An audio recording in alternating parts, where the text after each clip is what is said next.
Promising Brand of the Year, Infrastructure Consultancy, Energy and Power Sector India, and the winner is Medhaj Techno Concept Private Limited.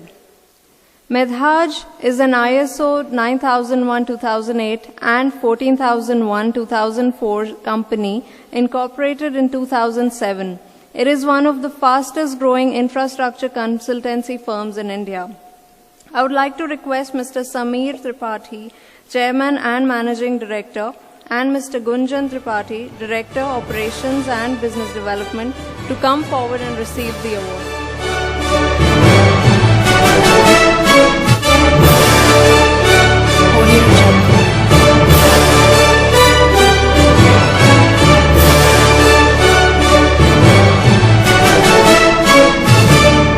Audio Jungle.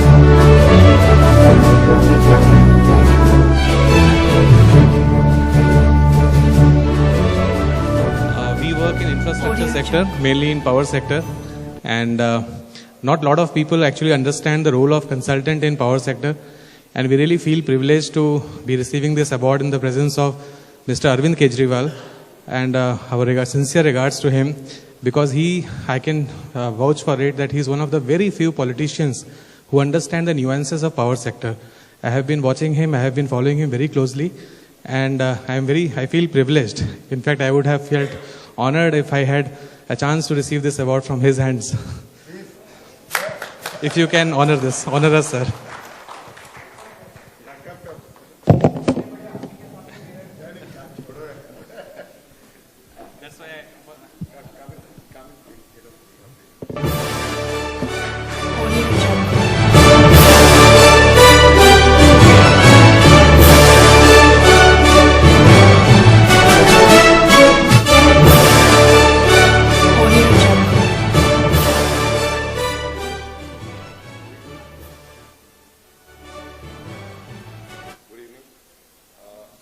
मैं तो businessman नहीं हूं, graduate electrical engineer हूं, from a middle class conservative family from UP.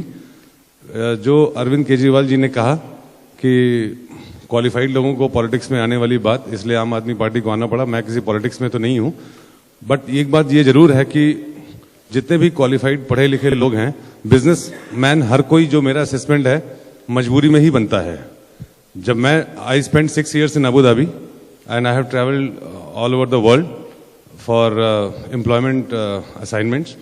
जब मैं India वापस गया तो जवानी में मैं मिडिल ईस्ट आया था, और जब 32 साल में गया तो वहां मुझे नौकरी नहीं मिली। मैं एक ऐसा पॉइंट बताने जा रहा हूं, जो जितने भी लोग मिडिल ईस्ट में या बाहर रहते हैं, उनके लिए इंडिया में जाके वापस सेटल होना एक इशू है, जो चाय के साथ, फ्लाइट में चलते, कार में चलते, कॉफी शॉप में बात ये जरूर होती है। हर एक इंडियन ये जरूर सोचता है कि वापस जाके इंडिया में सेटल होना चाहिए, हो नहीं पाता है। हम लोग पावर सेक्टर में हैं, और जब बिजनेस शुरू किया तो शुरू में मुझसे पूछा गया कि आपने ये मॉडल कैसे बनाया। आप लोगों को ये जान के बहुत ताज्जुब होगा कि हम लोग को हर साल कोई ना कोई अवार्ड जरूर मिलता है, मगर इसका बेसिक एक असली कारण ये है कि हम जिस पावर सेक्टर में कंसल्टेंसी हमने की, उस सेक्टर में कंसल्टेंट होते ही नहीं थे। ये एक ऐसा एरिया था, in India we had consultants in road sector, oil and gas, irrigation and every other sector. सिर्फ पावर डिस्ट्रीब्यूशन में कंसल्टेंट होता नहीं था, जो कि अरविंद सर जानते होंगे। ये एक ताज्जुब की बात थी कि डिस्ट्रीब्यूशन में कहीं पे भी डीपीआर नहीं बनती थी, ना कोई प्रोजेक्ट मैनेजमेंट कंसल्टेंसी होती थी। हमने शुरू किया तो शुरू में बहुत रेजिस्टेंस हुआ, सारी मल्टीनेशनल कंपनीज ने धावा बोल दिया इस बिजनेस पे, और हम लोग को सरवाइव करने में धीरे धीरे समय लगा। बाद में सारी कंपनीज भाग गई इस बिजनेस से, और सिर्फ हम ही 2-3 लोग रह गए, क्योंकि मैन पावर इंटेंसिव था। अब सोचिए कितने ताज्जुब की बात है कि हमारी कंट्री में रोड्स की सारी डिटेल है, जनरेशन प्लांट्स की सारी डिटेल है, ट्रांसमिशन की सारी डिटेल है, मगर विलेज की, हैबिटेशंस की, मजरों की, गांव की, खंभों की डिटेल्स पावर कॉर्पोरेशंस के पास भी नहीं है। और आज भी हमारी सरकार, मैं किसी सरकार को क्रिटिसाइज नहीं करना चाहता, we have been ruled by many parties in our country, मगर हमारी सरकार में कोई भी गवर्नमेंट कभी भी डिस्ट्रीब्यूशन की सेक्टर पे ये जान ही नहीं पाई टेबल पे कि हमारे यहां पे क्या क्या है और क्या क्या होना चाहिए। और हर एक स्कीम से आपको आंख की प्रॉब्लम है तो आप क्या करेंगे? आंख के डॉक्टर के पास जाएंगे ना। पावर सेक्टर में डिस्ट्रीब्यूशन में कंसल्टेंट्स को कभी बुलाया नहीं गया। I am very thankful to brand academy for recognising people like us also in the sector.